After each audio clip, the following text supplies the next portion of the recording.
The audio lingual method, सुनना, इसमें जैसे नाम से ही हमें पता चल रहा है हियरिंग इसमें बहुत इंपॉर्टेंट हो जाएगा। Based on the principles of behaviour psychology, the theory behind this method is कि साइकोलॉजी हैबिट फॉर्मेशन से संबंध रखती है। हैबिचुअल हो जाते हो, किसी चीज के हैबिचुअल हो जाते हो तो आपकी एक्सपेक्टेशंस वैसी बन जाती हैं। तो ये बिहेवियर साइकोलॉजी पर आधारित है। The theory behind the method is that learning a language means acquiring habits. Habits के थ्रू लैंग्वेज सीखा जाता है. Much practice of dialogues of every situation. देखो, सबसे ज्यादा स्ट्रेस मेमोरी पर पड़ता है ग्रामर ट्रांसलेशन मेथड में. जीटी मेथड में सबसे ज्यादा स्ट्रेस पड़ रहा है, उससे कम ऑडियो लिंगुअल में पड़ रहा है. अगर ऑप्शन में दोनों हैं तो जीटी मेथड को आप कहोगे मेमोरी बहुत ज्यादा उसमें यूज करना पड़ रहा है, क्योंकि आरपीएससी ने उसको आंसर मार्क कर रखा है करेक्ट, इसलिए say that. So much practice of dialogues of every situation, हर सिचुएशन की डायलॉग्स को रिपीट कर करके. New language is first heard, पहले बच्चा सुनता है एंड एक्सटेंसिवली ड्रिल्ड, फिर ओरल उसका प्रैक्टिस होता है before being seen in its written form. सुनेगा, फिर बोलेगा और फिर ही वो रिटन फॉर्म में आएगा. New material is presented in the form of a dialogue, मतलब दो लोगों का इंटरैक्शन या conversation. Based on the principle that language learning is habit formation, ये ऊपर वैसे आ गया है, आपका सेकंड पॉइंट ये था.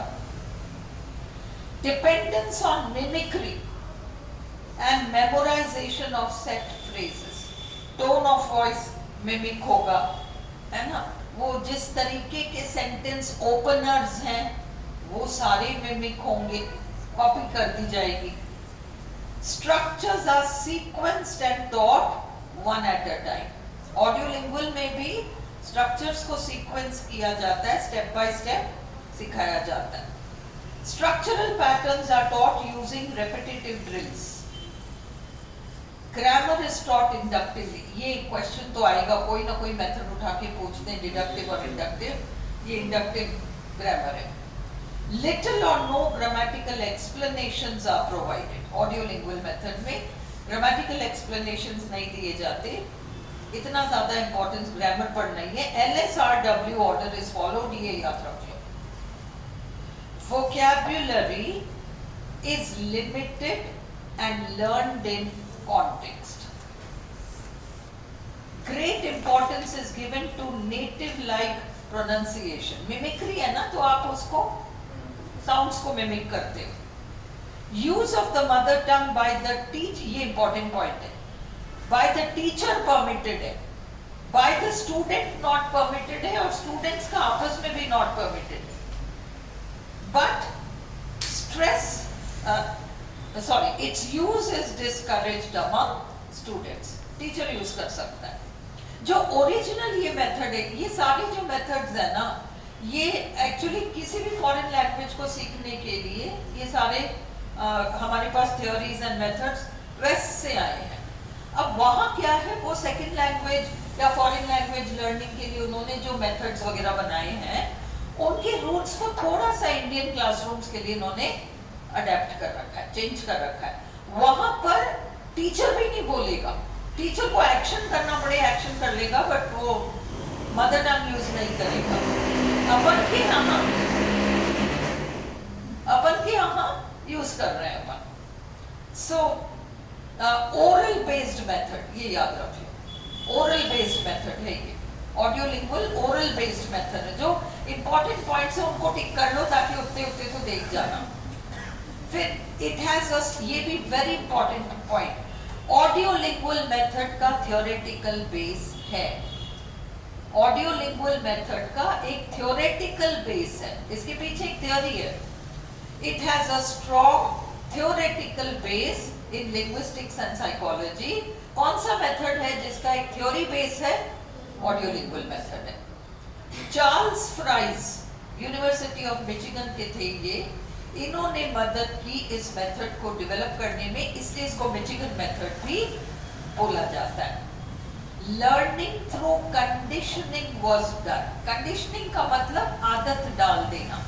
बार बार किसी चीज की आदत डाल देंगे तो ये चीज करी जाएगी, तो फिर आप ऑटोमेटिकली वो रेस्पॉन्स दोगे। कुत्ते को ट्रेन करते हैं ना, शेक हैंड्स, कैसे करते हैं?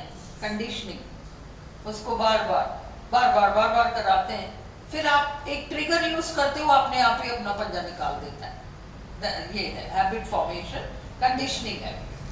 Learners respond correctly to stimuli. Stimulus बार से आएगा तो लर्नर रेस्पॉन्स दे देगा। Vocabulary teaching is not stressed.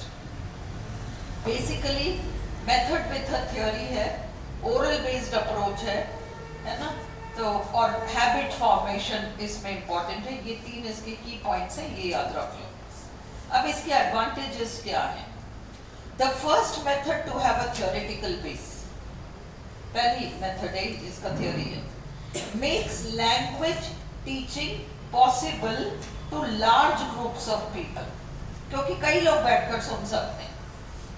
Developing simple techniques and making use of language labs। हे भगवान, language labs कॉलेजेस वगैरह में भी होते हैं, language labs, English language labs, क्योंकि इसमें तो सुनने का काम है ना। एंड फिर relatively simple from the teachers point of view, teacher की मेहनत कम है। Repetition and memorisation brought immediate results. But यही जो एडवांटेजेस हैं, इनमें से कुछ डिसएडवांटेजेस भी सिद्ध होंगे। इसकी थियोरेटिकल बेस है, बट डिसएडवांटेज में कहते हैं कि वीक थ्योरी है, बहुत कमजोर थ्योरी है इसकी।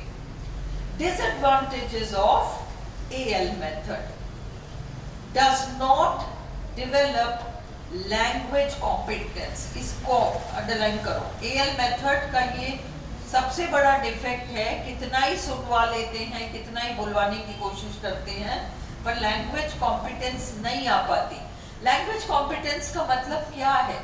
बात करने की कला जो है ना, क्षमता जो है, क्यों नहीं डेवलप कर पाती? क्योंकि वे लिमिटेड काइंड ऑफ चीजें सुनवाते हैं। पर हम जब दुनिया में बाहर जाते हैं, हमें तो अनलिमिटेड सिचुएशंस में लैंग्वेज बोलना पड़ता है। जब आपको लिमिटेड एक्सपोजर दिया जा रहा है तो आप अनलिमिटेड कैसे बोल लोगे? और इसलिए ये इस मेथड की वीकनेस है। लैक्स इफेक्टिवनेस, ज्यादा उपयोगी नहीं है, इफेक्टिव नहीं है, प्रभावशाली तो नहीं है। Causes boredom through the use of endless pattern drills. बहुत ज्यादा मोनोटोनस और मैकेनिकल एक्सरसाइजेस है, pattern drills. Learners have very little control over there learning. हम अपनी मर्जी से कुछ नहीं बोल सकते, सीख सकते। जो टीचर एक्सपोजर देता है वही है। Teachers domination of the class, teacher dominated method है। Teacher oriented materials, teacher decide करेगा कौन सा मटेरियल किस तरीके का सिचुएशन इनको डायलॉग के रूप में दिया जाए। Repetition and memorization though useful तो है, ignore the role of context and knowledge in language learning. Context क्या है? मतलब अब यहाँ, अच्छा ये सिचुएशन है तो आप ये बोल लोगे, ये सिचुएशन है तो आप ये बोल लोगे। आप बैंक में हो तो ये बोल लोगे, आप रेलवे स्टेशन में हो ये बोल लोगे, आप बस स्टैंड में हो ये बोल लोगे। ये लिमिटेड सिस्टम्स होते हैं ना, पर लाइफ तो अनलिमिटेड है और आपके कम्युनिकेशन के मौके अनलिमिटेड है। तो ये सिस्टम, ये मेथड इसलिए अल्टीमेटली बहुत ज्यादा यूजफुल नहीं हो पाएगा। Communication skills were not developed. अपने आप स्टूडेंट अपनी मर्जी से कुछ बोल सके ये नहीं है। आप पहले सुनो, फिर आपने जो सुना उसको कुछ हद तक रटो मत, पर थोड़ा सा एक तरीके से याद रखो कि आप इसको कैसे बोलते हैं, उसको कैसे बोलते हैं, और इसी के ऊपर ये एक सांचा टाइप है, इसके ऊपर आपकी डायलॉगिंग आप सीखो। ये बहुत लिमिटेड होता है। ऑडियो लिंगुअल मेथड प्रोसीजर क्या है? Students attentively listen as the teacher presents a new dialogue. सबसे पहले तो स्टूडेंट सुनेगा। It is a dialogue between two people. दो लोगों के बीच के वार्तालाप को सुनाया जाता है। The students are expected to memorize the dialogue. पूरा पूरा मत रटो। मेमोराइजेशन ऑडियो लिंगुअल में इतना नहीं है जितना कि उसमें है, जीटी में है। The students are expected to memorize the dialogue. हाँ, ऐसे सिचुएशन में ऐसे बोलते हैं, ऐसे सिचुएशन में ऐसे बोलते हैं। The teacher's instructions are in English. Sometimes actions are used to convey meaning, और बहुत ही rare occasions में टीचर चाहे तो नेटिव लैंग्वेज यूज कर सकता है। On rare occasions, the teacher may use the native language, but the students are discouraged from doing so. Teacher से भी बात नहीं करेंगे और among themselves भी बात नहीं करेंगे, अपन ने देख लिया था। अब ये audio lingual method primarily and just एक रेपिटेशन है, primarily N oral approach. The teaching process involves vast oral instruction. सुनाया जाता है। The focus is on immediate and accurate speech. Error को, ये एरर वाला पॉइंट इंपॉर्टेंट है। एक नए क्वेश्चन या एरर के ऊपर ही किसी न किसी मेथड में पूछते हैं कि एरर करेक्शन कैसे होता है इस मेथड में, है ना? तो इसमें क्या होता है, the focus is on immediate and accurate speech. Error is prevented as much as possible. Teacher ही प्रिवेंट कर देगा एरर को, वही रोक देगा, करेक्शन हो जाएगी।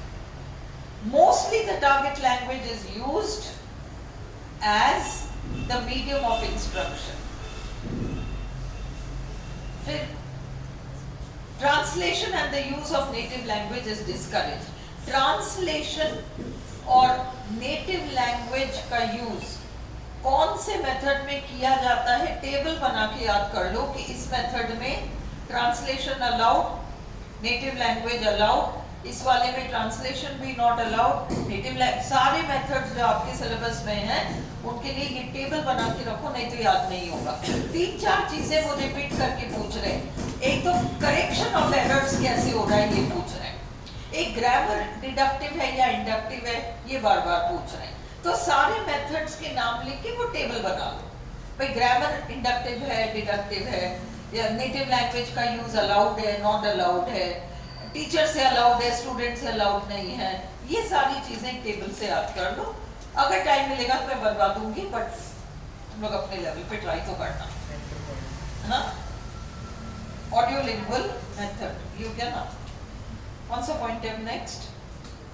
वेरी लिटिल ग्रामेटिकल एक्सप्लेनेशन और talking about the language. Classes mostly 10 students या 10 से भी कम के होने चाहिए। Although in practice the student strength is larger. ये syllabus छोड़ दो, syllabus you don't need to do, है ना? It's a linguistic or structure based approach to language teaching. ये छोड़ दो, अभी के लिए तो छोड़ो कम से कम। अब ये मेथड नेक्स्ट, इसको बंद कर दो सौरभ।